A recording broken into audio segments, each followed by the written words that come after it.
ഹരിതകർമ്മസേന എന്ന സംവിധാനം രാജ്യത്തിനാകെ മാതൃകയായി കഴിഞ്ഞു.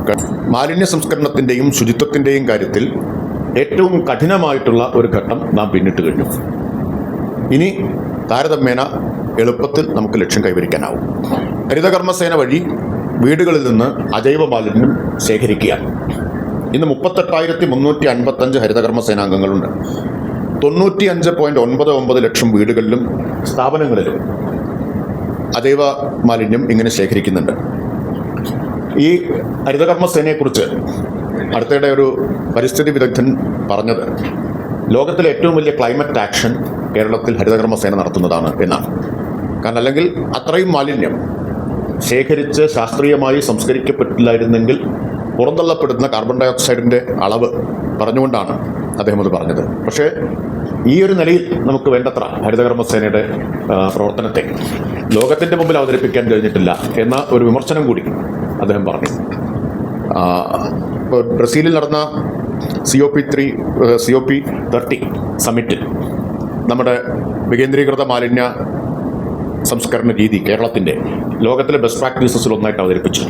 അതിൻ്റെ വീഡിയോ ഒക്കെ നിങ്ങൾ പലരും കണ്ടു കാണുമെന്ന് ഞാൻ വിചാരിക്കുന്നു. നമ്മൾ അവതരിപ്പിച്ചതല്ല, അവിടെ വിദഗ്ധർ അവതരിപ്പിച്ചപ്പോൾ അമേരിക്കയിലെയും യൂറോപ്പിലെയും ഏഷ്യയിലെയും ഒക്കെ മാതൃകകൾ പറഞ്ഞപ്പോൾ അതിൽ ഏഷ്യയിൽ നിന്നുള്ളൊരു ബെസ്റ്റ് പ്രാക്ടീസായിട്ട് അവതരിപ്പിച്ചത് കേരളത്തിലെ വികേന്ദ്രീകൃത മാലിന്യ സംസ്കരണമായിരുന്നു. UN ഹാബിറ്റാറ്റും UNEPയും ഗ്ലോബൽ സീറോ വേസ്റ്റ് സിറ്റീസ് 20 നഗരങ്ങളെ തിരഞ്ഞെടുത്തതായി റിപ്പോർട്ട് ചെയ്യപ്പെട്ടിട്ടുണ്ട്. അത് March 30 international zero waste day ആണ്. അത് പ്രമാണിച്ച് ആ 20 ഗ്ലോബൽ സീറോ വേസ്റ്റ് സിറ്റീസിൽ ഒന്ന് നമ്മുടെ വർക്കലയാണ്. ഏഷ്യയിൽ നിന്ന് തിരഞ്ഞെടുക്കപ്പെട്ട 2 നഗരങ്ങളിൽ ഒന്ന് വർക്കലയാണ് എന്ന്. അപ്പോൾ അതൊരു വലിയ അഭിമാനകരമായിട്ടുള്ള നേട്ടമാണ് നമുക്ക്. ഈ കണക്കുകളെല്ലാം ഈ രംഗത്തുണ്ടായിട്ടുള്ള ഒരു കുതിച്ചുചാട്ടത്തെയാണ് കാണിക്കുന്നത്. ഇപ്പോൾ മിനി MCF എന്ന് പറഞ്ഞാൽ ഹരിതകർമ്മസേന വീടുകളിൽ നിന്ന് ശേഖരിക്കുന്ന മാലിന്യം തൽക്കാലം സ്റ്റോർ ചെയ്യുന്ന വാർഡ് അടിസ്ഥാനത്തിലുള്ള സംവിധാനമാണ്. നമുക്ക് ബ്രഹ്മപുരത്തിന് മുമ്പ് 7,000 ചില്ലാനുണ്ടായിരുന്നത് ഇപ്പോൾ പോസ്റ്റ് ബ്രഹ്മപുരം നമ്മുടെ ഡ്രൈവിൻ്റെ ഫലമായി 22,838 എന്ന് പറഞ്ഞാൽ 3 ഇരട്ടിയായിട്ട് അധികമായിട്ട് വർദ്ധിപ്പിക്കാനായി. 22,838 മിനി MCF. മുമ്പ് കേരളത്തിലെ സ്ഥിതി എന്തായിരുന്നു വെച്ചാൽ ഒരു മിനി MCF ഏതെങ്കിലും വാർഡിൽ സ്ഥാപിച്ചാൽ അതിന് തീട്ടുന്നതായിരുന്നു സ്ഥിതി. അത്ര വലിയ പ്രൊട്ടസ്റ്റായിരുന്നു. അവിടെ നിന്നാണ് ഈ മാറ്റം ഉണ്ടായിട്ടുള്ളത്. MCF എന്ന് പറഞ്ഞാൽ ഓരോ ലോക്കൽ ബോഡിയിലും ഈ അജൈവ മാലിന്യം കൊണ്ടുവന്ന് തരംതിരിച്ച് റീസൈക്കിൾ ചെയ്യാവുന്നത് പ്രത്യേകം, റീസൈക്കിൾ ചെയ്യാൻ പറ്റാത്തത് ബെയിൽ ചെയ്ത് സിമെൻറ്റ് ഫാക്ടറികളിലേക്ക് അയക്കുന്നതിനുള്ള സംവിധാനമാണ് MCF.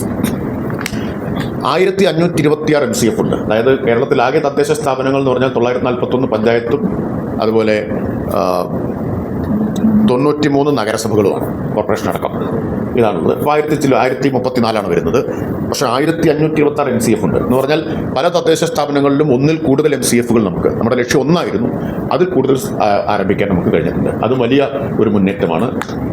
ഈ സർക്കാരിൻ്റെ കാലത്ത് വരുന്ന സമയത്ത് വളരെ കുറച്ച് തദ്ദേശ സ്ഥാപനങ്ങളിൽ മാത്രമേ MCF ഉണ്ടായിരുന്നു. അപൂർവമായിട്ടാണ് ഉണ്ടായിരുന്നത്. അതിൽ ഒരു വലിയ മാറ്റം ഉണ്ടാക്കാൻ കഴിഞ്ഞു. RRF ഇത് പ്രാഥമികമായ സെഗ്രിഗേഷനാണ് MCFൽ നടക്കുക. RRFൽ ഒരു സെക്കൻഡറി സെഗ്രിഗേഷൻ, തരംതിരിക്കലാണ്.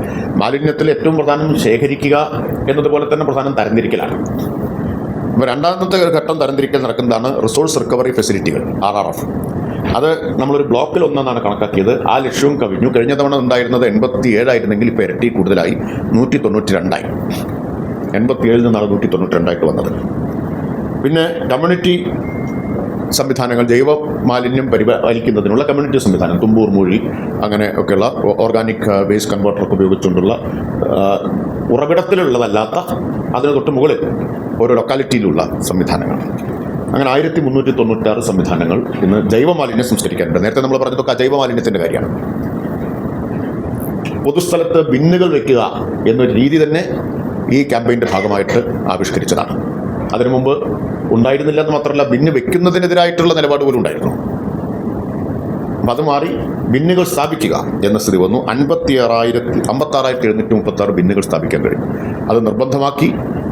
പദ്ധതി രൂപീകരണ സമയത്ത് തദ്ദേശ സ്ഥാപനങ്ങൾ അതിന് പദ്ധതി വെക്കണമെന്ന് നിഷ്കർഷിച്ചു. വലിയ ഇടപെടലാണ്. കാരണം നല്ല റെസിസ്റ്റൻസ് ഉണ്ടായിട്ടൊരു കാര്യമായിരുന്നു അത്. ബോട്ടിൽ ബൂത്തുകൾ, ബിന്നും ബോട്ടിൽ ബൂത്തും നിങ്ങൾക്ക് എല്ലായിടത്തും കാണാം. 26,967 ബോട്ടിൽ ബൂത്തുകൾ സ്ഥാപിച്ചിട്ടുണ്ട്. അത് നഗരങ്ങളിലും ഗ്രാമങ്ങളിലും ഒക്കെ കാണാം. അത് പൂർണ്ണമായിട്ട് ഉപയോഗിക്കുന്നൊരു ശീലം ഇനിയും വളർന്നു വരാനുണ്ടെന്നുള്ളത് വേറെ കാര്യം. കുറേ പേരത് ഉപയോഗിക്കുന്നുണ്ട്.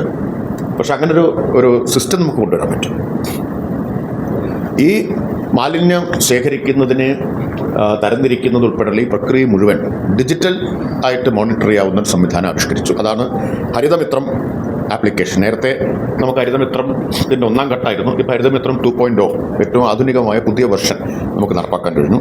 ഇന്ന് 94, നേരത്തെ 11 പ്രീ ബ്രഹ്മപുരം 11,30,000 സ്ഥലങ്ങളിൽ നിന്നായിരുന്നു ഹരിതമിത്രം സബ്സ്ക്രിപ്ഷൻ ഉണ്ടായിരുന്നത്. ഇപ്പോൾ അത് 94,44,000 പല മടങ്ങ് നമുക്ക് വർദ്ധിപ്പിക്കാൻ കഴിയും.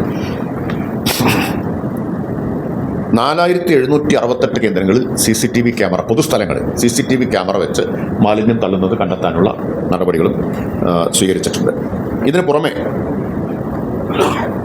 ഈ നേട്ടമൊക്കെ കൈവരിക്കുന്നതിന് കഴിഞ്ഞത് ഒട്ടേറെ നിയമ ഭേദഗതികൾ അതുപോലെ തന്നെ ഭരണപരമായ നടപടികളും സ്വീകരിച്ചുകൊണ്ടാണ്. പഞ്ചായത്ത് രാജ് ആക്ടിലും മുനിസിപ്പൽ ആക്ടിലും സമഗ്രമായ ഭേദഗതി നമ്മൾ കൊണ്ടുവന്നു.